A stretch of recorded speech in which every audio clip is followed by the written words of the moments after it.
नमस्कार दोस्तों, दी postal rankers में आप सभी का स्वागत है। दोस्तों, हम पढ़ रहे थे पीओजी 1 और पीओजी 1 में जो है हम क्लॉजेस को पढ़ रहे थे।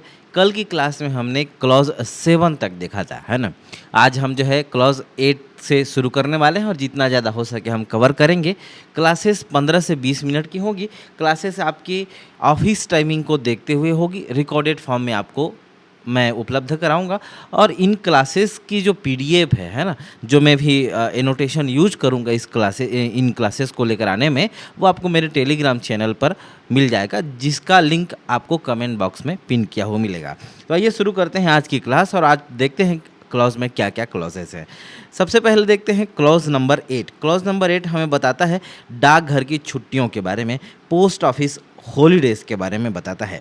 डाक विभाग में 17 छुट्टियां मनाई जाती हैं, जिन्हें 2 भागों में बांटा गया है। अनिवार्य अवकाश 14 और क्षेत्रीय अवकाश 3, है ना। अनिवार्य अवकाश अर्थात ये अवकाश होते ही होते हैं और क्षेत्रीय अवकाश वे होते हैं जो सर्कल टू सर्कल वेरी करते हैं। यानी कि छत्तीसगढ़ सरकार में अलग हो सकते हैं, मध्य प्रदेश में अलग हो सकते हैं, वहीं बिहार में अलग हो सकते हैं, पश्चिम बंगाल में क्षेत्रीयता के आधार पर जो मनाए जाते हैं त्यौहार, उनके आधार पर जो है अलग अलग हो सकते हैं। दोस्तों, जहां बात करें दूसरे डिपार्टमेंट्स में, तो दूसरे डिपार्टमेंट 55 से 60 छुट्टियां होती हैं स्टेट गवर्नमेंट्स में। क्योंकि हम एसेंशियल सर्विस में काम करते हैं, एसेंशियल सर्विसेज में, तो इसीलिए हमारी छुट्टियां जो है कम होती है ना। तो इसके पीछे घबराने वाली बात नहीं है कि छुट्टियां कम क्यों होती है। तो उसका कारण ये है कि हम अति आवश्यक सेवा जो है प्रदान करते हैं। भले ही जीडीएस में हम नौकरी कर रहे हैं, हमारा वेतन कम है, लेकिन हम जो है अति आवश्यक सेवा के अंतर्गत काम करते हैं, इसीलिए जो है हमें केंद्र सरकार द्वारा बहुत ही कम छुट्टी प्रदान की जाती है। तो आइए देखते हैं कौन कौन सी छुट्टियां हैं जो हमें अनिवार्य के अंतर्गत मिलती है और कौन कौन सी छुट्टियां हैं जो हमें क्षेत्रीय अवकाश के अंतर्गत मिलती है। अनिवार्य अवकाश की बात करें तो गणतंत्र दिवस, स्वतंत्रता दिवस और गांधी जयंती, ये 3 राष्ट्रीय अवकाश हैं जो हमें अनिवार्य अवकाश के अंतर्गत मिलते हैं ना। अवकाश को भी मैंने बाइफरगेट किया है। दूसरे भाग में हम देखते हैं Buddha Purnima, Dussehra, Guru Nanak Jayanti, Mahavir Jayanti, Eid ul Fitr, Muharram, Diwali, Christmas, Good Friday, Eid ul Zuha, Bakrid, Eid e Milad, ये सब जो है धार्मिक अवकाश है ना। तो पीछे हमने क्या देखा था 3 हमने राष्ट्रीय अवकाश देखा और 11 जो है धार्मिक अवकाश हमने देखा। तो इस प्रकार से टोटल कितने हो गए 14 और 3 छुट्टियां ऐसी हैं जो सर्कल टू सर्कल वेरी करती हैं क्षेत्रीयता के आधार पर, 15, 16 और 17, है ना। आगे बढ़ते हैं। क्लॉज नंबर 9 डाक शुल्क के पूर्व भुगतान की वांछनीयता अर्थात desirability of prepayment of postage के बारे में हमें बताता है ना। डाक विभाग हमेशा यह कोशिश करता है कि पूरी तरह से भुगतान किए गए फुल्ली प्रीपेड पत्रों को सबसे पहले और सबसे तेजी से पहुंचाया जाए और भेजा जाए, है ना। अवैतनिक या कम भुगतान वाले लेख, अनपेड या अंडरपेड आर्टिकल्स के बारे में देखते हैं कि उनके साथ क्या ट्रीट जो है पोस्ट ऑफिस द्वारा किया जाता है, डिपार्टमेंट ऑफ पोस्ट द्वारा किया जाता है। यदि किसी पत्र पर टिकट नहीं लगा है, अनपेड है या कम टिकट लगा है, तो उसे विशेष सुरक्षा नहीं मिलती। ऐसे पत्रों को रोका जा सकता है ताकि उन पर जो बकाया डाक शुल्क है, पोस्टेज ड्यू है, की गणना की जा सके, है ना। तो यदि कोई भी लेटर है, आर्टिकल है जो अनपेड है या अंडरपेड है, तो उसे जो है स्पेशल सिक्योरिटी नहीं दी जाएगी और उस पर पोस्टेज ड्यू की गणना के लिए उसको डिटेंशन में रखा जा सकता है, रोक कर रखा जा सकता है ना।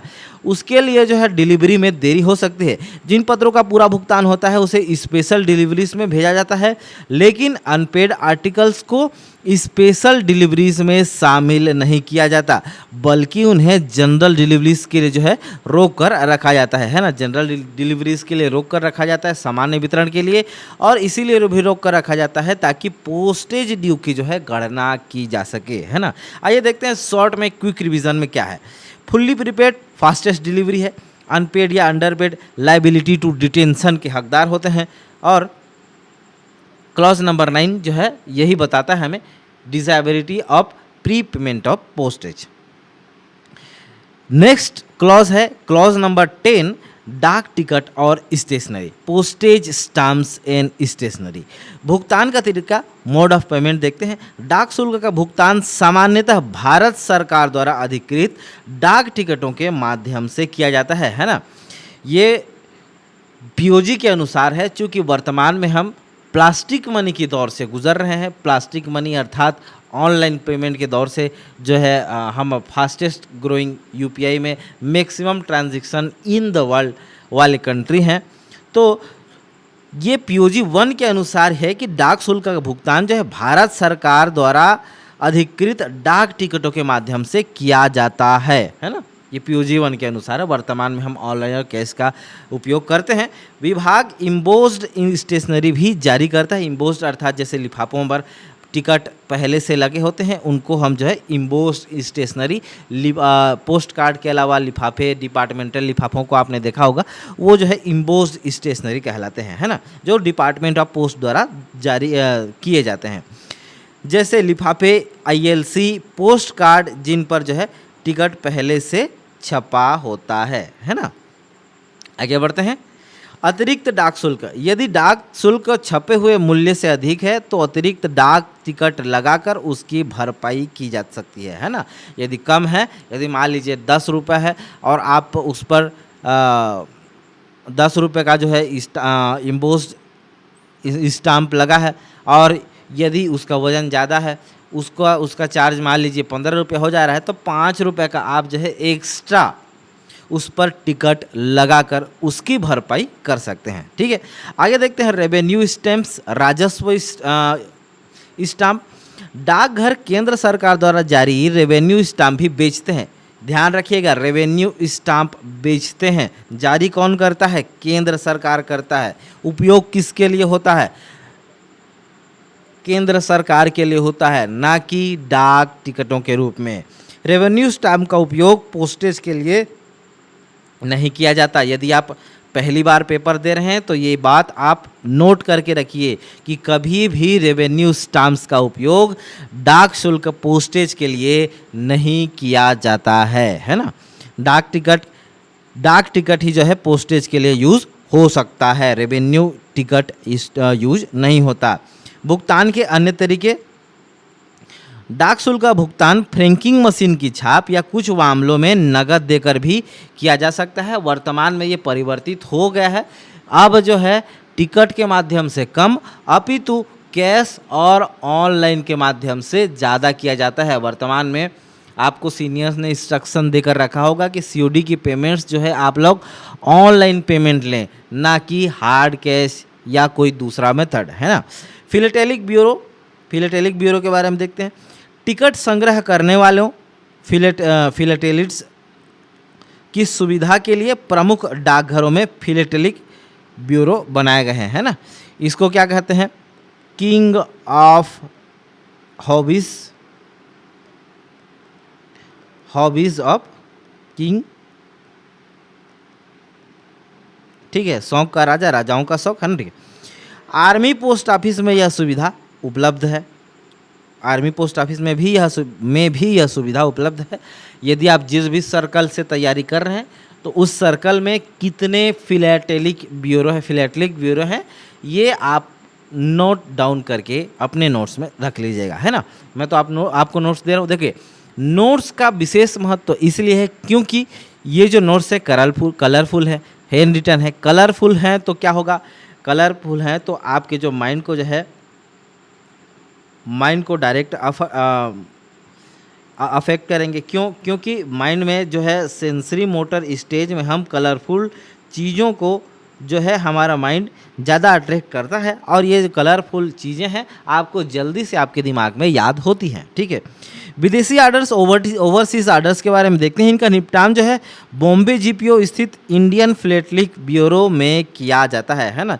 जितने भी विदेशी आर्डर हैं इनका निपटान कहाँ से होगा? बॉम्बे जीपीओ स्थित इंडियन फिलेटेलिक ब्यूरो से जो है होगा। ठीक है, आगे बढ़ते हैं। अगला क्लॉज है, इंपॉर्टेंट क्लॉज है, क्लॉज नंबर 11, जो हमें बताता है franking machine. Franking machine is a stamping machine जिसका उपयोग जो है हम ज़्यादा मात्रा में डाक के पोस्टेज के निपटान के लिए करते हैं, है ना। आइए इसका परिचय देखते हैं। क्या है फ्रैंकिंग मशीन? यह एक स्टैंपिंग मशीन है जो डाक शुल्क के भुगतान के रूप में भी निजी या सरकारी डाक पर विशेष छाप इम्प्रेशन लगाती है ना। तो ये जो है फ्रैंकिंग मशीन क्या है? एक प्रकार का स्टैंपिंग मशीन है, ठीक है। कमीशन क्या है? फ्रैंक किए गए मूल्य पर 3% का कमीशन मिलता है ना। इस पर हम जो है एक डेडिकेटेड क्लास लाएंगे और उस पर डिटेल्स में बताऊंगा कि किस प्रकार से जो है आपका 20,000 से ऊपर हो जाता है तो कमीशन अलग हो जाता है, 1 लाख से होगा तो अलग कमीशन होता है। इन सब के बारे में जो है मैं आपको डिटेल डिस्कशन करके एक अलग से डेडिकेटेड क्लास प्रोवाइड करूंगा। मशीनों के प्रकार और विशेषताओं की बात करते हैं तो इलेक्ट्रॉनिक फ्रैंकिंग मशीन, इसकी छाप चमकीले लाल रंग की होती है, ब्राइट रेड कलर की होती है। इसमें 2 प्रकार के डाई होते हैं, कौन कौन से? वैल्यू डाई जो कि मूल्य दर्शाता है, और लाइसेंस डाई जो कि लाइसेंस की पहचान हमको कराता है ना। तो 2 प्रकार के मशीन है, कौन कौन से? EFM और RMFM। EFM में 2 प्रकार के डाई होते हैं, वैल्यू डाई और लाइसेंस डाई। RMFM में जो है 2 प्रकार के मीटर होते हैं, असेंडिंग मीटर और डिसेंडिंग मीटर। आइए जानते हैं RMFM के बारे में। इसे डिजी फ्रैंक प्लस मशीन के नाम से भी जाना जाता है। इसकी छाप नीले रंग की होती है और इसमें 2D, ये 2D है, 2D बार कोड भी शामिल होता है। लॉन्च RMFM को 16/8/2010 को लॉन्च किया गया था, जबकि निजी उपयोगकर्ताओं के लिए 1/7/2013 से अनिवार्य कर दी गई थी, है ना। डिजी फ्रैंक प्लस मशीन कहा जाता है, कब से लागू किया गया है? 16/8/2010 से, और 1/7/2013 से निजी उपयोगकर्ताओं के लिए, प्राइवेट वेंडर्स के लिए जो है ये अनिवार्य कर दी गई थी। इसमें 2 मीटर होते हैं, असेंडिंग मीटर कुल उपयोग मूल्य ये बताता है हमें, और डिसेंडिंग मीटर क्या बोलता है? उपलब्ध बैलेंस के बारे में हमें बताता है, ठीक है। सुरक्षा की दृष्टि से देखते हैं, इसमें जो है पोस्टल सिक्योरिटी डिवाइस लगा होता है जिसे मरम्मत के लिए नहीं खोला जा सकता, है ना। तो यदि आपसे परीक्षा में पूछा जाए क्या पोस्टल सिक्योरिटी डिवाइस जो कि फ्रैंकिंग मशीन में लगा होता है, क्या इसे मरम्मत के समय अलग किया जा सकता है या इसका मरम्मत किया जा सकता है? तो आपका जवाब होना चाहिए नहीं किया जा सकता, ठीक है। आगे बढ़ते हैं, लाइसेंस और प्राधिकार के बारे में देखते हैं। लाइसेंस का प्रकार, आवेदन का माध्यम और जारीकर्ता अधिकारी देखते हैं। व्यक्तिगत लाइसेंस जो है आवेदन ऑनलाइन किया जाएगा। हेड ऑफ डिवीज़न SP या SSP जो है जारीकर्ता अधिकारी होंगे। व्यवसायिक या कमर्शियल के लिए भी ऑनलाइन अप्लाई ही किया जाएगा, और इसके लिए भी HOD अर्थात head of postal division, head of the division SP और SSP जो है लाइसेंस इसके लिए जारी करेंगे। लेकिन विभागीय डिपार्टमेंटल के लिए जब फ्रैंकिंग मशीन जारी किया जाएगा तो इसके लिए जो है आवेदन काउंटर पर किया जाएगा, और इसके लिए अप्रूवल जो है PMG अर्थात पोस्ट मास्टर जनरल देंगे, है ना। यदि पोस्ट मास्टर जनरल नहीं है तो CPMG देंगे, लेकिन आपको एक्चुअल आंसर क्या हो लेना चाहिए? PMG ही लेना चाहिए। POG गाइड में यही दिया है। जैसे मेल वैन का इंचार्ज क्या पूछा था? मेल वैन का इंचार्ज पूछा था तो उसका इंचार्ज होता है मेल एजेंट, लेकिन विभाग ने इस क्वेश्चन को गलत कर दिया और क्या ले लिया?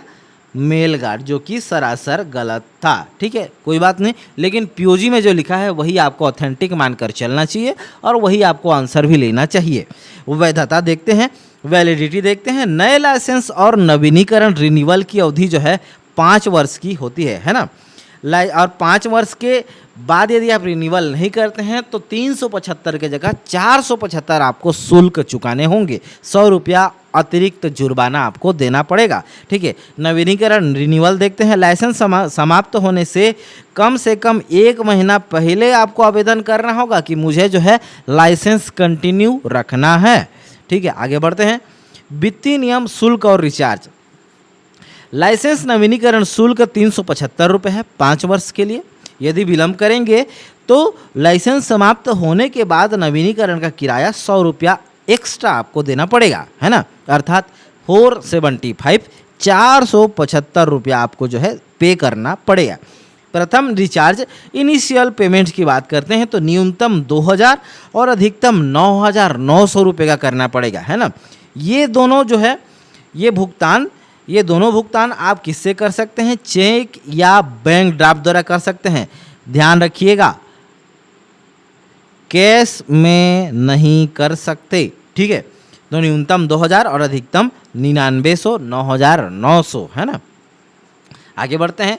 सबसिक्वेंट रिचार्ज कितने का होगा, न्यूनतम 1000 का और उसके बाद 100 के गुणक में, है ना। तो आपको पहला रिचार्ज याद रखना है कितना, 2000 या 9900, और उसके बाद के रिचार्ज जो है मिनिमम 1000 या फिर 100 के मल्टीपल में, ठीक है। छूट की बात करते हैं तो 5000 से अधिक मासिक उपयोग पर 3% की छूट दी जाएगी। यदि डाक को पिन कोड के अनुसार सॉर्टेड कर दिया जाए, छांट दिया जाए, तो 2% अतिरिक्त छूट मिल सकती है ना। तो रिबेट ये है 5000 से अधिक पर 3% की छूट, और पिन कोड के अनुसार मान लीजिए सॉर्ट कर दिया जाए तो जो है 2% एक्स्ट्रा डिस्काउंट जो है मिल जाएगा, ठीक है। आगे बढ़ते हैं।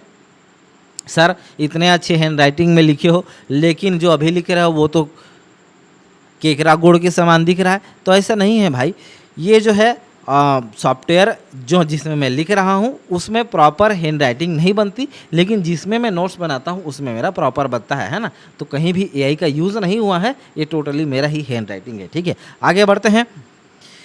पोस्टिंग और संचालन के नियम देखते हैं। पोस्टिंग की सीमा क्या है, फ्रेंक किए गए लेखों को अधिकतम 2 कार्यालयों में पोस्ट किया जाता है, जिसमें से एक डाकघर होगा और एक आरएमएस होगा। ध्यान रखिएगा, इसका उल्लेख कहाँ होगा, इसका उल्लेख होगा लाइसेंस में, ठीक है। आगे देखते हैं। लेटर बॉक्स निषेध। फ्रेंक किए गए लेखों को, आर्टिकल्स को कभी भी लेटर बॉक्स में नहीं डालना चाहिए। यदि ऐसा किया जाता है तो उन्हें अवैतनिक अनपेड माना जाएगा। ध्यान रखिएगा, आपसे परीक्षा में पूछा जाता है कि फ्रेंक किए गए लेख जिसको लेटर बॉक्स में डाल दिया गया उसे क्या माना जाएगा, अवैतनिक माना जाएगा, अनपेड माना जाएगा, या फिर उसको अनक्लेम माना जाएगा, या फिर और 2 कारण आपको दे दिए जाएंगे। तो आपका जवाब क्या होना चाहिए, उसको अनपेड माना जाएगा, है ना। अनपेड आर्टिकल माना जाएगा और वैसे ट्रीट किया जाएगा। लाइबिलिटी टू डिटेंशन के हकदार होंगे, क्योंकि उन पर जो है पोस्टेज की गणना की जाएगी, ठीक है। Server connection. RMFM machine remotely managed franking machine को कम से कम 30 दिनों में एक बार विभाग के आरएमएफएम सर्वर से जोड़ना अनिवार्य है, भले ही रिचार्ज ना करना हो, है ना। 30 दिनों में एक बार जो है सर्वर को डायल करना जरूरी है, ताकि पता चले कि आप जीवित हैं। उसी प्रकार से जैसे आरपीएलआई में आपको यदि 3 साल से कम बीमा चला है, तो यदि 6 महीने का गैप है तो मेडिकल ऑफिसर के सर्टिफिकेट से ये प्रूफ देना होता है कि मैं जीवित हूँ। यदि 3 साल से ऊपर है तो आपको मेडिकल सर्टिफिकेट के माध्यम से बताना होता है कि मैं जो है जीवित हूँ। तो उसी प्रकार से आरएमएफएम मशीन को 30 दिनों में एक बार आरएमएफएम सर्वर से डायल कर जो है बताना होता है कि मैं जो है जीवित हूँ और मैं अभी काम कर रही हूँ। मशीन डायलिंग की बात करते हैं कि मशीन दिन में कम से कम 3 बार विभाग के सर्वर को डेटा साझा करने के लिए डायल करती है ना, ताकि जो है डेटा ट्रांसफ़र हो सके। डेटा का ट्रांसफ़र हो सके कहने का मतलब है, यदि अमुक विभाग, अमुक कंपनी जो है इतने 1000 रुपये का आज फ्रैंक की है और पता चल जा रहा है कि जो है वो विभाग को मालूम ही नहीं है, तो विभाग का इससे क्या है, हिसाब गड़बड़ हो जाएगा, और हिसाब गड़बड़ होने से जो है बात का झमेला बढ़ेगा। तो इससे अच्छा है कि डेली विभाग को दिन में 3 बार सर्वर डायल कर दिया जाए, ताकि जो है पता चलते रहे समय समय पर कि इतने का लेन देन फ्रैंक मशीन से हुआ है, फ्रैंकिंग मशीन से, ठीक है। छाप की स्थिति देखते हैं। छाप हमेशा लिफाफे की दाहिनी ऊपरी कोने पर राइट हैंड टॉप कॉर्नर पर जो है होनी चाहिए। टिकट भी यहीं लगता है, छाप भी यहीं लगेगा, ठीक है। 3 सेंटीमीटर छोड़कर ऐसा कुछ है, आगे मैं उसको क्लियर करूंगा, ठीक है। आगे बढ़ते हैं भाई।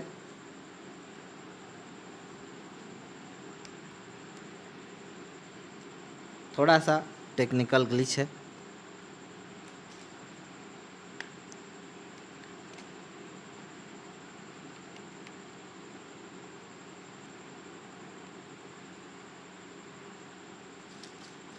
कोई बात नहीं।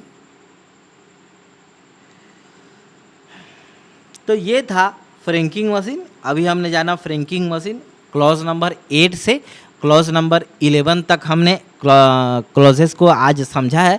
धीरे धीरे जो है हम पूरे क्लॉजेस को इसी प्रकार से समाप्त करने वाले हैं। और जो क्लासेस की नोट्स हैं आपको फ्री ऑफ कॉस्ट दिए जाएंगे। कहाँ? टेलीग्राम चैनल पर दिए जाएंगे, है ना। नोट्स कंप्लीट होते ही आप इसको परचेज भी कर सकते हैं। परचेज के लिए मैं आपको आगे चल के गाइडलाइन बताऊंगा कि किस प्रकार से आप इसको जो है परचेस कर सकते हैं, है ना। तो आज के लिए बस इतना ही। कल फिर मिलेंगे नए क्लॉजेस के साथ। तब तक बने रहिए। Thank you for listening me. This is Sanjay Patel. Have a good day.